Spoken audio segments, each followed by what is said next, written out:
अब सिर्फ 2.5 महीने का समय बचा है और ये 2.5 महीने तय करेंगे कि आप सिलेक्टेड की लिस्ट में हैं या रिजेक्टेड की लिस्ट में हैं। आप किस तरह से तैयारी कर रहे हैं यह सबसे महत्वपूर्ण है। अब समय वो आ गया है कि आप अपनी तैयारी को एक गति दें। जो 2.5 महीने बाद हमारी परीक्षा होने वाली है उस परीक्षा में हम अच्छे नंबरों से सफल हों और हम सिलेक्ट हों, हमारा हर सपना पूरा हो। तो दोस्तों, आपने भी देखा है एक शिक्षक बनने का सपना, तो उसको साकार करने का समय अब आ गया है। तो आज के इस वीडियो में हम बात करने वाले हैं कुछ ऐसे तरीकों के बारे में कि जिसको अप्लाई करके हम अपनी पढ़ाई को एक गति दे सकते हैं और सिलेक्शन के और एक कदम आगे बढ़ा सकते हैं। हेलो दोस्तों, नमस्कार। मैं आपका दोस्त रवि सुतार स्वागत करता हूं मेरे इस वीडियो में। अगर आप इस वीडियो पर नए हैं तो एक बार इस चैनल को सब्सक्राइब कर लें।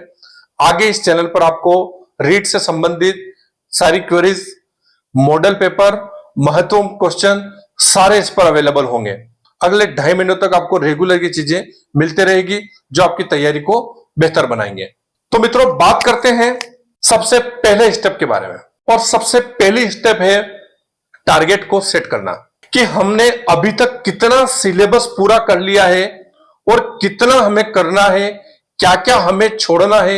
ये सारे हमारे टारगेट हैं और इनके बारे में हमें अच्छे से पहले से अध्ययन कर लेना है। ध्यान रहे, सब कुछ पढ़ना जरूरी नहीं है, सही चीजें पढ़ना जरूरी है। कि हम कितनी सही चीजें पढ़ रहे हैं और कितने पुराने पेपर्स को ध्यान में रख करके चीजें पढ़ रहे हैं ताकि हमें एक अनुमान लगे। ये चीजें आपको विशेष करके ध्यान रखनी है अपने टारगेट को लेकर के। अगला बिंदु आता है अपना रिवीजन।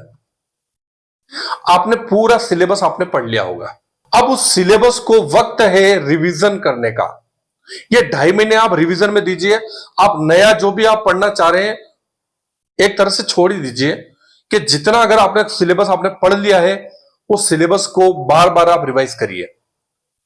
हफ्ते या 10 दिन के अंदर अंदर एक बार फ्लैश रिवीजन आपके द्वारा हो जाना चाहिए।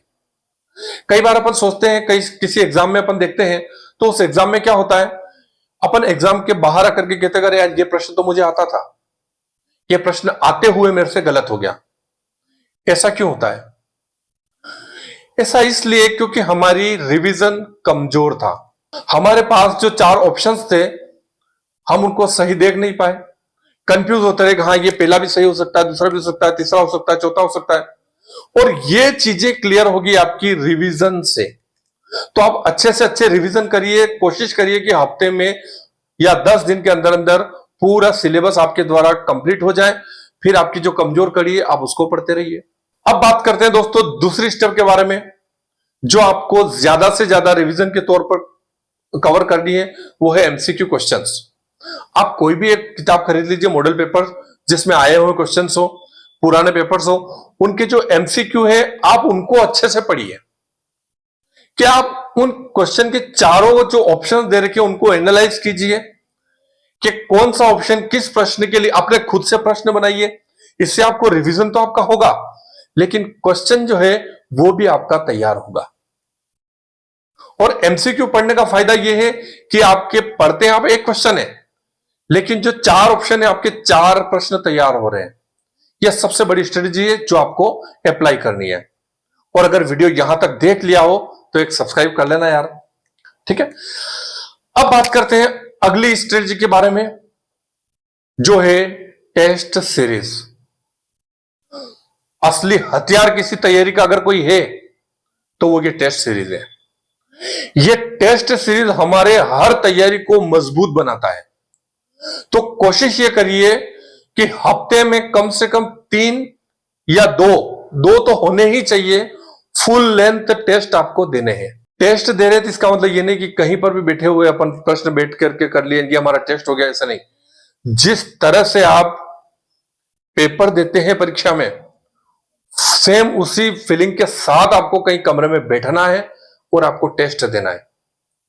और वहां से जो आपकी कमजोर कड़ी है, जो आपका कमजोर टॉपिक है, आप उसको एक जगह लिखिए और फिर उस पर वर्क करिए। टेस्ट आप जितने देंगे सबसे ज्यादा बेनिफिट आपको टेस्ट ही देगा। ध्यान रखिएगा कि टेस्ट सीरीज से आपकी कमजोर कड़ियां पता चलेगी, आपको आगे क्या क्या पढ़ना है, कितना पढ़ना है, ये सारी बातें आपको पता चलेगी। मार्केट में ओएमआर शीट मिलती है, फोटोकॉपी निकलवा के आप रखिए, और जो आपके पास मॉडल पेपर आपने मार्केट से मंगवाया उसको लीजिए और टेस्ट सीरीज देना शुरू करिए। तो आप इन तरीकों को अपनाइए और इस 2.5 महीने में आप बहुत अच्छी तैयारी करिए। ध्यान रहे, एक बार अगर कोई मौका आप चूके तो समझिए वो मौका फिर 2-2.5 साल बाद आएगा। फिर वही सिलेबस, फिर वही किताबें, वही इतिहास, वही गणित। तो इस मौके को हाथ से जाने नहीं देना है। ये 2.5 महीने आप हर तरह से कंप्लीट अपने आप को कर लीजिए कि हमें इसमें सिलेक्शन लेना ही है। और जो सबसे बड़ी चीज इसमें बाधा बनती है वो है अपना माइंडसेट। माइंडसेट को अच्छा रखिए, सोशल मीडिया से थोड़ी दूरी बनाइए, और सोशल मीडिया से जितना दूर रहेंगे, जितना भ्रमित कम होंगे, आप उतने ही सिलेक्शन के नजदीक जाते जाएंगे। आपको बहुत बहुत शुभकामनाएं। आप इस चैनल को सब्सक्राइब करिए। मैं अगली बार आपको सारे के सारे मॉडल पेपर आपको इस पे अवेलेबल करवाऊंगा। आप उन मॉडल पेपर को पढ़िएगा और अपनी तैयारी को परखिएगा। तब तक के लिए जय हिंद, जय भारत।